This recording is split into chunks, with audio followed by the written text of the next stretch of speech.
Respect is not given, it is earned. Some of us never get the chance to earn it, some of us never even know how to. The majority of life is like this. You have to work hard and never give up while also staying diligent and not getting lost in the chaos of it all. It's so easy to get lost.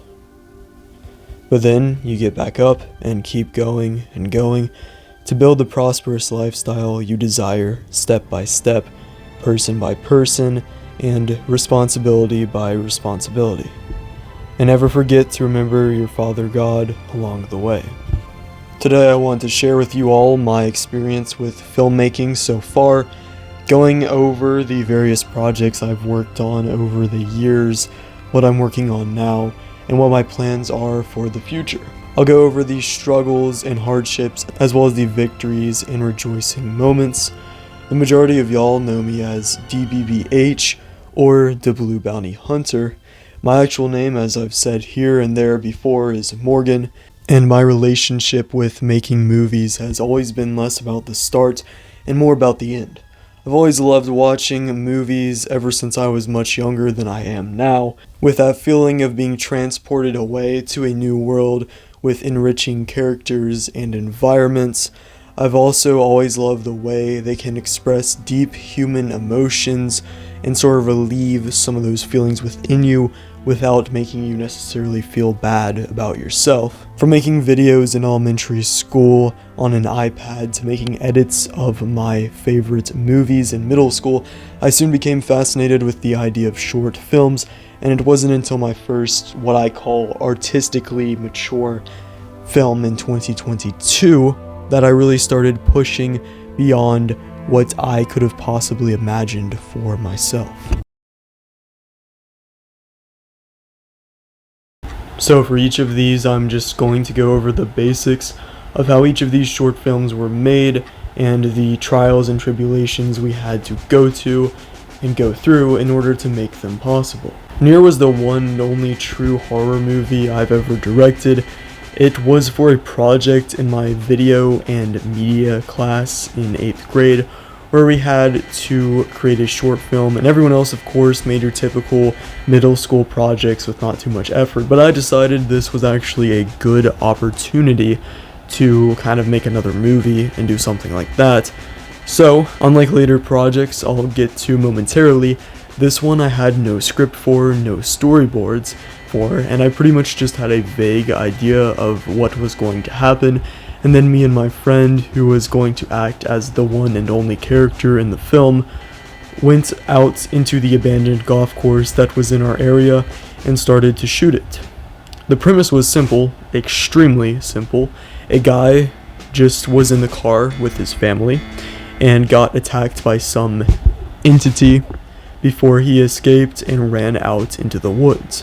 We start out with our protagonist, who is unnamed, running along a trail with a frenzied pace, looking around as he goes, and then he runs into an abandoned house and attempts to call the police, but gets no response. Then this entity slowly but surely creeps up to him and catches up with him, and we end with a POV shot of this creature walking into the room as he lets out a horrified yell. And that's it, minus a very creative post-credit scene, which I won't spoil. That's the movie. Like I said, it's extremely simple, and that's why it works. I would argue, despite being so technically limited at the time, with literally no budget whatsoever, there's like a fly flying around me right now, it could still be regarded as my best film to date, because its simplicity works to its advantage. It accomplishes exactly what we wished for it to accomplish and makes you feel exactly what we wanted you to feel, and at the end of the day, what more could you ask from a film? I will be uploading each movie I'm talking about in this video at some point in the next 6 months at their own spaced out times, because I think it's time to give them a larger audience if possible, and you guys might appreciate it too, as you can see the filmmaking projects I'm always talking about in live streams and update videos and stuff like that.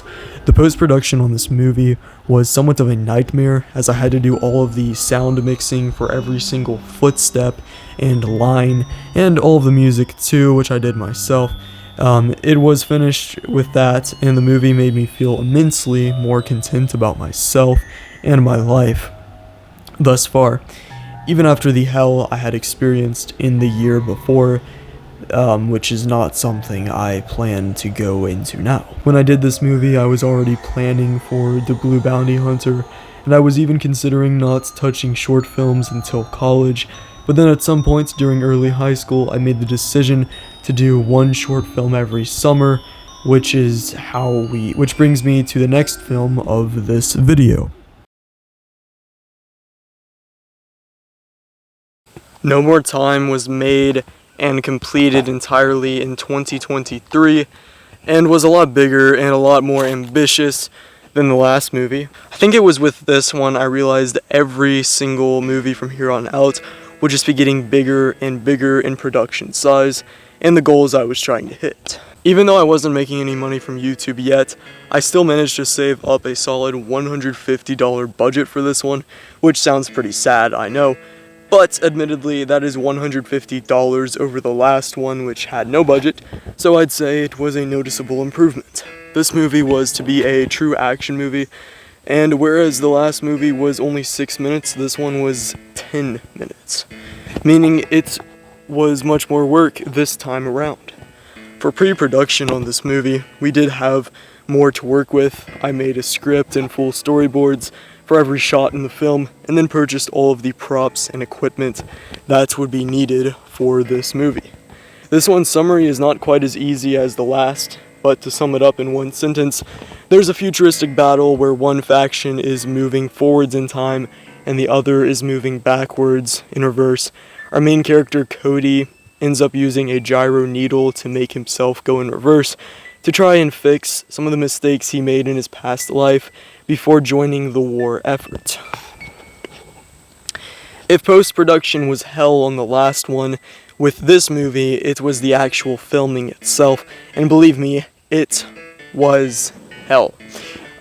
We again shot on that same abandoned golf course, which is actually where I'm sitting right now, and this was in the scorching heat of June and July. Me and my two best friends, all wearing massive hazmat suit costumes, carrying around bags of filming equipment, and traveling by bike from location to location, just like that bike over there. It looked pretty much just like that, actually, for that movie about a year ago, which is insane that was a year ago, and it's like, I only get 60 more of these years and then I'm gone, so it's a little bit cool. But anyway, just a little bit of an existential crisis there. Oh yeah, also we were getting eaten alive by ticks while all of this was going on.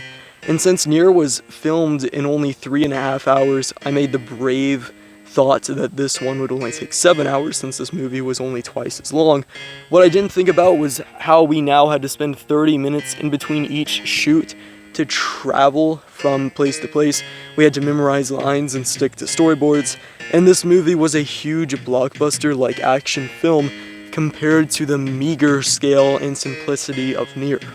It ended up taking close to 15 hours of filming, plus another 8, so that makes 22 hours of filming on multiple different days, and it was excruciating. I also did the audio mixing and soundtrack for this one, but didn't spend nearly as long on it due to my involvement with this very YouTube channel at the time.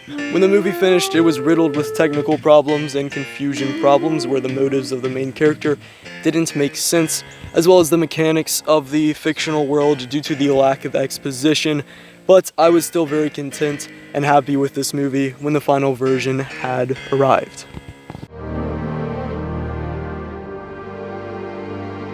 Since everything I had made up to this point was action, for the third short film, my one requirement for this movie was for it to have no action whatsoever and to have it focus more on the dialogue and the nature of the characters in the story. This movie had the biggest pre-production of the three, where I was actually planning out the story for it since September 2023, with us not filming until July 2024. Also, it has a massive budget compared to what we've done so far, and while I wanted to give this one a $2,000 budget, due to me not making as much money as I wanted to from YouTube at the time, I only managed to get a $600 budget, roughly.